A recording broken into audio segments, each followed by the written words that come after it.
little surprised that Kyrie decided to go for three? No, not at all. He's the best in the world at that right there, and we talked about some different things, didn't quite get it done, but you just got to shake his hand, salute him. It was a great move, and unfortunately, I was on the wrong end of it. We fought really hard. I was proud of the way that we fought, and we competed tonight. But give yourself a chance to win, and just don't go your way. There are obviously no moral victories, but did you learn from this game that the 44 minutes of hard play or extended periods of hard play shows you what you can do? And do you take anything like that away from this thing? Absolutely. We're capable, and there's been carryover. We saw it the other night in the sack game, just not as extended as we needed it. Tonight it was pretty much the whole game, other than obviously them coming out to prove a point in the third, which a top team is going to do. But I thought we weathered that well enough to compete down the stretch and get it back in the fourth. There was a lot of positive things tonight, but again, it's about wins and losses, and we didn't quite get it done tonight. So we'll take the good and clean up the bad, and it's not getting any easier. Tonight was, the first time you would have played extended minutes with another point guard out there. Yeah. What's that feel like for you, and how does it help you and the team, do you think? It was great. I thought it was great. I thought it was another dynamic that we haven't explored much. I thought Malachi was great in his minutes, and if we can, keep finding ways to be effective, defensively, I think that's obviously the number one concern from the coaching staff with both of us out there. But I thought we found ways and found lineups that we could make it work. He was a huge spark plug for us, and making shots and just creating things, just having another guy that can get in the paint and make plays. So I was super happy for him and proud of him staying ready. And he made the most of his moments tonight. So he played really well. Sorry, Doug, go on. That's when this team has been the best, when it's had 2 point guards practically on the court. Yeah. Do you need to see that a little bit more, or will you suggest that to Nick? Do you like the way it works? No, that's not my job, Doug. My job is to go out there and play my heart out and try to compete. I don't really make those decisions. I think you know where I stand when it comes to short guys. So I don't really have to. I don't have to say too much when it comes to that. But I'm rocking with whatever coach wants to do, whatever management wants to do. I'm gonna go out there and try to do it to the best of my ability. And again, I think there's a lot of different things that we can explore, and now is the time to do it, trying to find something that works. And we had, with Gary going out, that was a great opportunity for Mal to step up, and he was ready. So you got to give him credit, and, hopefully he earns some minutes going forward. How does that make it? Why do you like that lineup? What does it do for you having another point guard out there with you? It's another guard on the floor. The way the game is played, take some of the ball handling responsibilities out. He can make shots, he can create, and it just changes the dynamic, changes the way the defense has to guard, and changes the way we guard and the way the offense flows. So if he's out there, he's playing well, he's making good decisions, he's making shots, I think it's a good look for us and something that we can go to whenever coach wants to. 4 games is the longest losing streak since Tampa. Do you have any rituals or processes to stay positive off the court and not let it affect you? No, it should affect you. Losing is not acceptable. Obviously, everything is circumstantial and situational, so you just always keep good perspective in terms of life, if that's what you're asking. But other than that, you look at the tape and try to see where you can be better. Continue to get your treatment, and like I said, you got to keep pushing. We got another tough team coming in on Sunday. And we got our work cut out for us after that. So we got to get some rest and get back to work tomorrow and go out there and try to find a way to get a win on Sunday. Christian's in a position where he's sort of having to learn on the fly, probably playing more minutes than he would be if everyone was healthy. How do you sort of reconcile the good with the bad, and what can you guys do to sort of help expedite the learning process when he's out there? Exactly what he's doing. He's playing. He's playing. He's got to play through those mistakes. It's not necessarily his fault that we need, him at his matured self right this second. So again, he's going to go through some growing pains, some ups and downs. As long as he goes out there and he fights and he plays as hard as he can, he doesn't keep making the same mistakes. I'm rocking with him. He's been good for us so far, and he gives us a different look. And he's pretty good defensively. Get him to make some of those drop offs and finish around the rim. He made his free throws, I think, tonight. So keep finding ways. He was still a +6. I know he was 1 for 4, but keep finding ways to rebound and defend, and we'll just keep supporting him and keep helping him grow. But the faster, the better, obviously, for the team. But everybody's path is different, and we just got to be supportive in that. You've preached patience with Scottie, since day one.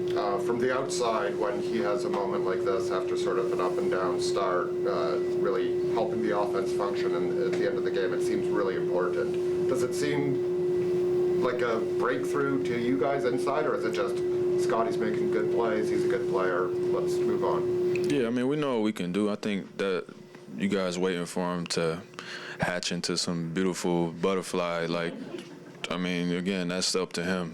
His development is totally up to him, and however fast or long that takes is going to be up to him, and it's our job to try to support him in that and tell him the truth and keep him honest and hold him accountable. But at the end of the day, when he plays great, we're happy for him. When he plays bad, we're there for him. The outside noise is always just noise, and I thought he was really effective and aggressive tonight, and foot on the gas. He's got to keep it going. We're looking for consistency from all of our top guys, and he played well the other night, played well tonight, so we need him to keep it going. And I thought that he was just decisive and playing with great energy and poise.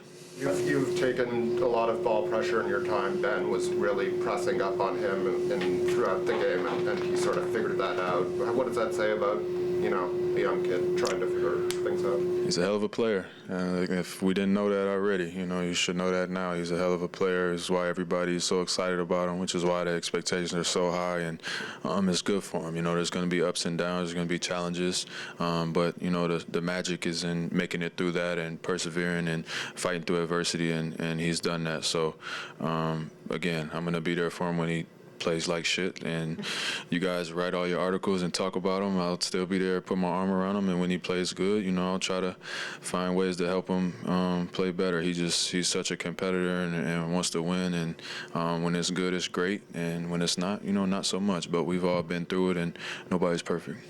Back to Christian, what did you like in terms of what he was giving you in the first half to get going, whether it's screens?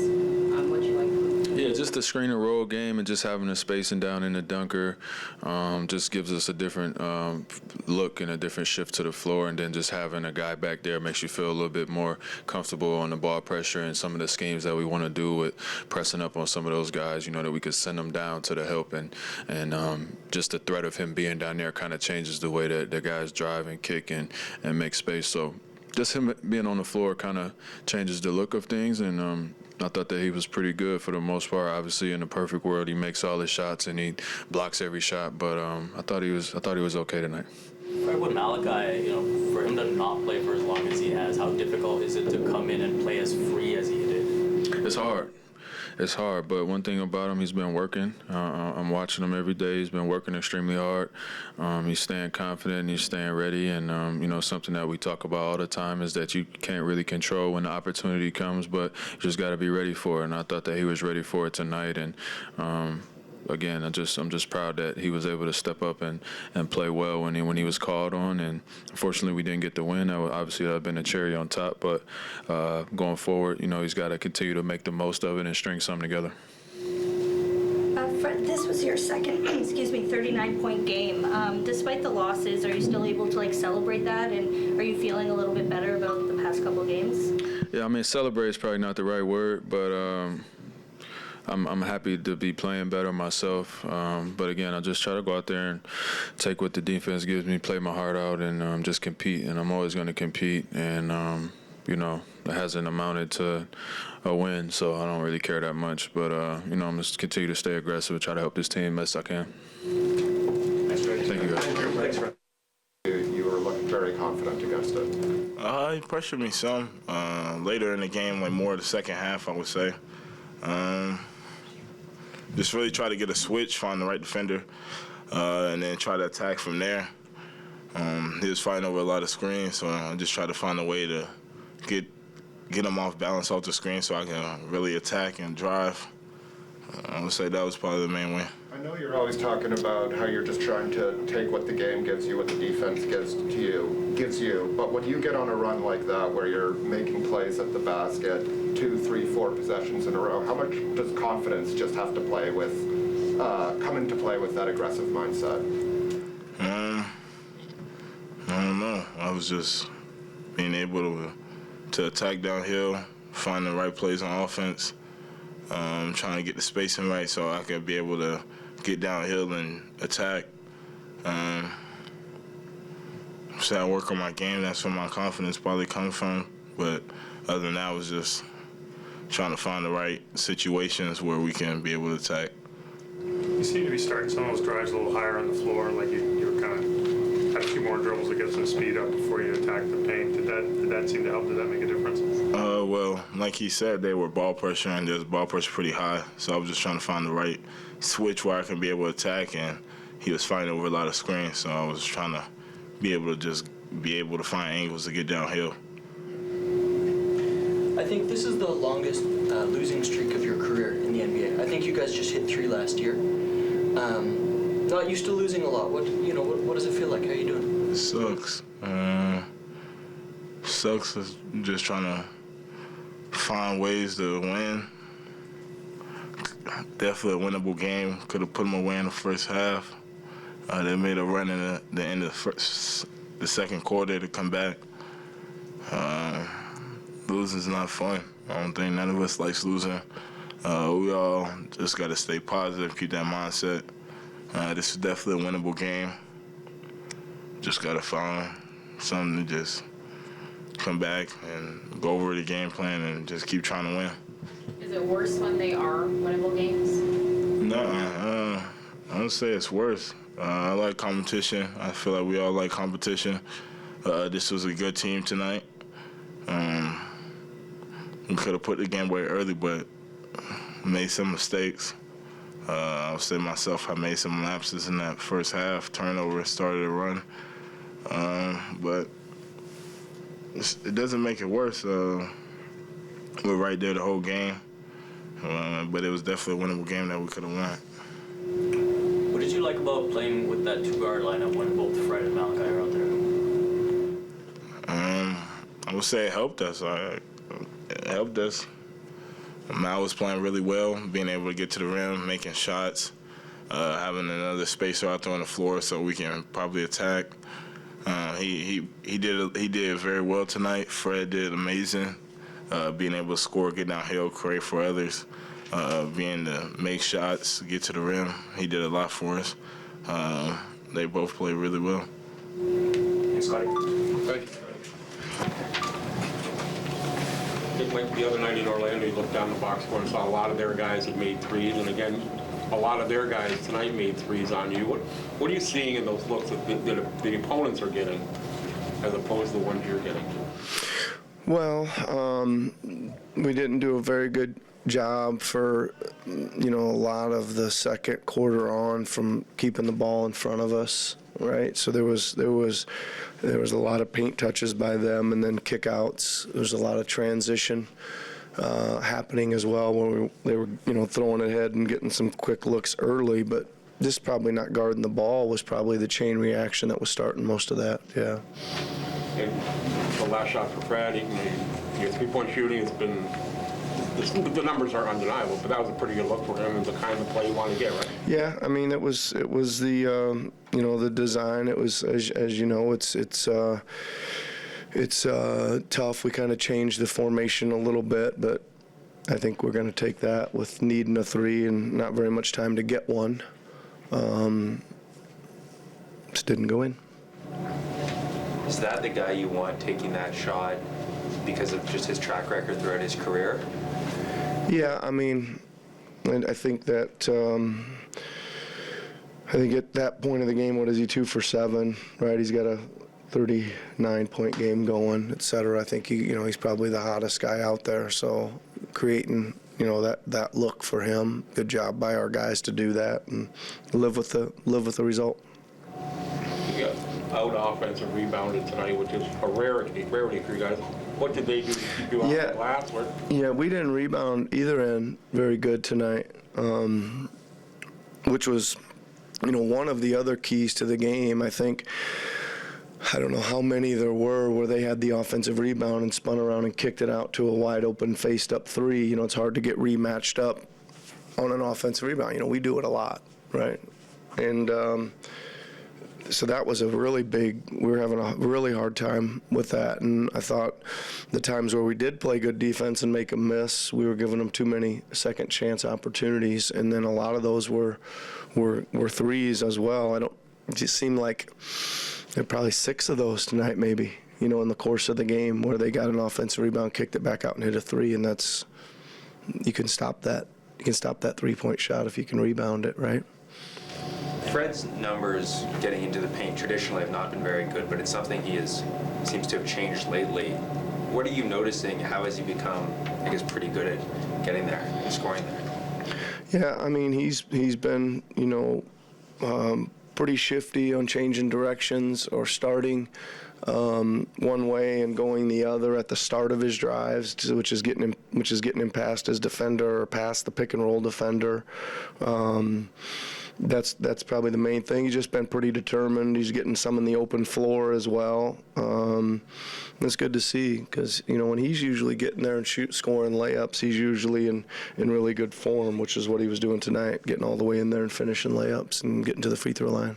I think this is the second game where you guys had forced more turnovers but lost the fast break battle by quite a bit. What are you seeing with the kind of lack of execution on the break recently? Well, sometimes we're giving it right back. We had a couple big ones tonight where we stole the ball and gave it right back, right in the backcourt, which I think that's just probably on us being a little careless, right? Trying to do something that maybe isn't there. When we got the steal, it's probably up the floors to play a little more, or just hang on to it, right? You don't want to give it right back, and those are big momentum plays. When I think there was one late where we stole the ball and gave it right back to them, and then they got to the free throw line immediately after that, right? That was a really big play. So that's one thing, and then the rest. I mean, I think that we have been a little below average in our passing and catching, right? And maybe a little below average in our finishing. Well, if we do make the right choice and do a good one, we've missed a couple at the rim, missed a couple dunks, things like that. We're good? Just especially with the team not shooting the free ball that well, is that something that you've been really working on in practice or just being consistent at?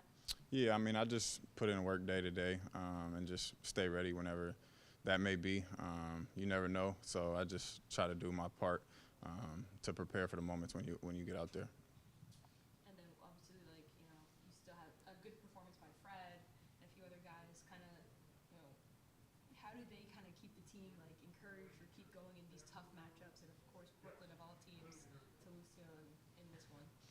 I think we'll be fine. I mean, we're definitely starting to play better, and I mean, it's really like 3-4 game difference. You win 4 in a row, a couple teams lose, and the whole standings are flipped. So I don't think we're just worried about ourselves. We win a couple games in a row, it changes everything, and all the talk kind of dies down.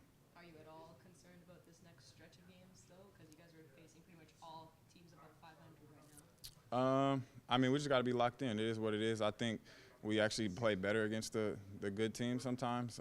So for us, it's just coming out, being locked into the game plan, and going to get some wins. Blame Phil for this, by the way. Blame Phil, because I asked who to interview. He's like, Juancho again. Okay. No, that's fine. That's fine.